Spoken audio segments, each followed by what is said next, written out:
Pemimpin tertinggi Iran sampai mengeluarkan air mata menjelaskan ini. شهدای گرانقدر نخواهد گذشت. از تجاوز با آسمان کشورش سرزنش‌تر نخواهد. نیروهای مسلح ما آماده هستند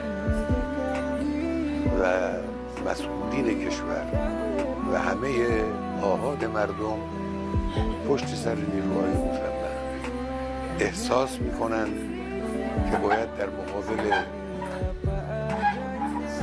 هویت خبیث رذل تروریست صهیونیستی با قدرت عمل کرد.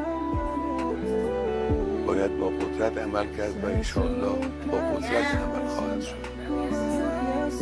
با اونا مماشاتی نخواهیم کرد. زندگی برای اونها تلخ خواهد شد بدون تردید.